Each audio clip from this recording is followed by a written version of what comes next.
सर्वप्रथम सर्वांना श्री स्वामी समर्थ। आज 26 जानेवारी गणराज्य दिनाच्या सर्वांना हार्दिक शुभेच्छा। सर्वांनी झेंडावंदन केलेला असेल आणि आज दुपारच्या वेळेत मी हा व्हिडिओ करते। तर दुपारी बघा, आज मी आपलं जे प्रोडक्ट आहे ओम आयुर्वेदिक हेअर ऑइल, हे मी फ्रंट कॅमेराने करते त्यामुळे तुम्हाला ह्याचं नाव उलट दिसेल। जितक्या सुंदर ह्या बॉटल दिसतात तितके सुंदर आपले केस सुद्धा होतात ह्या तेलाने। खूप सुंदर असं हे तेल आहे आणि हे मागवण्यासाठी मी तुम्हाला स्क्रीनवर एक नंबर देते, त्या नंबरवर व्हॉट्सअपला येऊन तुम्हाला हाय करायचं आहे। ह्या तेलाची पूर्ण माहिती करून घ्यायची आहे। सुंदर काळ्या भोर आणि लांब सडक केसांसाठी हे तेल आहे आणि ज्यांची केस गळती आहे, ज्यांना केसांमध्ये खूप कोंडा झालेला आहे, केस अकाळी पांढरे होत आहेत, अशा सर्व ज्या काही तुमच्या केसांमध्ये प्रॉब्लेम होत असतील ते प्रॉब्लेम सर्व दूर होण्यासाठी हा मी तेल माझ्या स्वतःच्या हाताने बनवलेला आहे। 100% प्युअर आहे, कारण मी स्वतः बनवलंय त्यामुळे मी ह्याची तुम्हाला गॅरंटी देते। तर तुम्हाला व्हॉट्सअपवर येऊन हाय करायचं आहे दिलेल्या नंबरवर। तर आता आपल्या आजच्या विषयाकडे वळूया। बुधवारी मौनी एकादशी आहे। तर बघा, ह्या वर्षाची पहिलीच मौनी अमावास्या आहे। ह्या वर्षाची पहिलीच अमावास्या आहे। मौनी बघा, मौनी म्हणजे ह्या नावातच असं एक अर्थ दडलेला आहे। तर प्रत्येक अमावास्या एक आपला महत्व घेऊन येत असते। त्यातनं मौनी अमावास्येच्या दिवशी बरेच लोक मौन धारण करत असतात। खूप लोकांचा मौन व्रत असतो। पूर्वी ऋषीमुनी सुद्धा मौन व्रत करत होते। आता साधा सुद्धा व्रत कोणी करायला तयार नसतं, मौन व्रत तर गोष्टच दूर।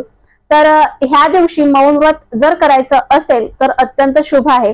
बघा, मौन म्हणजे काय? कोणीतरी म्हणतं ना, खूप बोलते, किती बोलते, शांत बस, इतरांना दुखावलं जातं। कधी कधी आपण जास्त बोलतो आणि इतरांना दुखवायचं नसेल तरी पण ते दुखले जातात, अशा गोष्टी आपल्याकडून होत असतात। त्यामुळे बघा, मौन बरेच काही लोक पूर्वी रोजच्या रोज मौन धारण करायचे, म्हणजे काही एक तास, 2 तास, 3 तास एक शब्दही तोंडातला काढायचा नाही, म्हणजे कुणालाही काहीच बोलायचं नाही। तर असा हा मौन व्रत ह्या दिवशी केला जातो। तर मौनी अमावास्या आपल्याला ह्या दिवशी पितरांची सुद्धा सेवा करता येते। बघा, ज्या वेळेला आपण मौन व्रत प्राप्त करतो त्यावेळेला आपल्यापासून लांब गेलेली व्यक्ती सुद्धा आपल्याशी बोलण्यासाठी तरफडत असते। तर हा जो मौन व्रत आहे, तर तुमची पण एखादी जी आवडती व्यक्ती आहे आणि तुमच्याशी बोलत नसेल, तुमच्यापासून खूप लांब निघून गेलेली असेल, तुमचं नातं दुरावलं असेल, तर हे मौन व्रत केल्याने सुद्धा तुमचं नातं पुन्हा जवळीक त्या नात्यात येईल, पुन्हा ती व्यक्ती तुमच्याशी बोलण्यासाठी तयार होईल। तर असा हा मौन व्रत ह्या दिवशी तुम्ही करू शकता। आता ह्या दिवशी आपल्याला पिंपळाला तर टच करायचं नसतं असं म्हटलं जातं अमावास्येच्या दिवशी, परंतु ह्या दिवशी तुम्हाला पिंपळाला टच नाही करायचं, पण आपण एका तांब्याच्या तांब्यात शुद्ध पाणी घ्यायचं, जे आपण पाणी प्यायला वापरतो तेच पाणी घ्यायचं, त्यात हळद कुंकू अक्षता अर्पण करायच्या, थोडेसे काळे तीळ घालायचे आणि हे पाणी घेऊन आपल्याला संध्याकाळच्या वेळेला किंवा सकाळच्याच वेळेला ह्या पिंपळाच्या झाडाखाली जायचं आहे। त्यानंतर ह्या पिंपळाच्या झाडाला हे पाणी अर्पण करायचं आहे। ओम नमो भगवते वासुदेवाय म्हणत ह्या पिंपळाच्या वृक्षाला 108 प्रदक्षिणा घालायच्या आहेत। आता तुम्ही म्हणाल का तुम्हाला प्रदक्षिणा घालणं इतकं मोठं झाड नाहीये, तर काय करायचं? आपल्या स्वतःच्या भोवती आपल्या 4-5 प्रदक्षिणा घालायच्या आहेत आणि नंतर तुमच्या मनातली इच्छा बोलायची आहे। परंतु हे सर्व करत असताना ओम नमो भगवते वासुदेवाय या मंत्राचा तुम्हाला जप करायचा आहे। बघा, ही पितरांची सेवा आहे। ह्या दिवशी शंकरांची तर पूजा केलीच जाते, परंतु भगवान श्री हरी विष्णूंची सुद्धा पूजा केली जाते। अमावास्या हा दिवस पितरांना समर्पित आहे। पितरांची सेवा दुपारी तुम्हाला 12 वाजता कावळ्याला चपाती सांगा किंवा तुमच्या घरात जे पण कुठलं जेवण आहे तो घास तुम्ही त्या दिवशी काढू शकता, किंवा दही भाताचा नैवेद्य तुम्ही पितरांसाठी ह्या दिवशी ठेवू शकता। बरोबर 12 वाजताच्या सुमारातच हा तुम्हाला नैवेद्य करायचा असतो। त्याच दिवशी आपल्याला बघा, आपण त्या दिवशी एखाद्या म्हणजे जवळपास तुमच्या जर का एखादी नदी असेल तर नदीत सुद्धा जाऊन स्नान करण्याची प्रथा असते। बरेच लोक पूर्वी ह्या दिवशी नदीत जाऊन स्नान करायचे।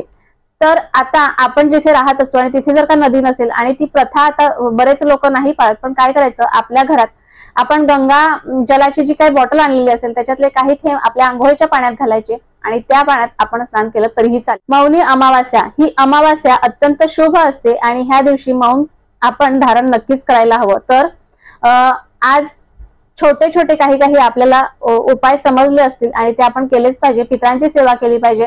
आपल्या घरात त्या दिवशी आपण माता लक्ष्मीची सुद्धा पूजा करतो। अमावास्या हा दिवस माता लक्ष्मीला सुद्धा समर्पित आहे। त्या दिवशी तुम्ही तुळशीजवळ शुद्ध गायीच्या तुपाचा दिवा लावायचा आहे। तिथेच तुम्हाला विष्णू सहस्रनाम म्हटलं तरीही चालेल किंवा विष्णू सहस्रनामावली म्हटलं तरीही चालेल, पण माता लक्ष्मी आणि भगवान श्री हरी विष्णूंचा वास हा तुळशी मातेत सुद्धा आहे, आपल्या वृंदावनात आहे, त्यामुळे तिथे सुद्धा तुम्हाला ही सेवा करायची आहे।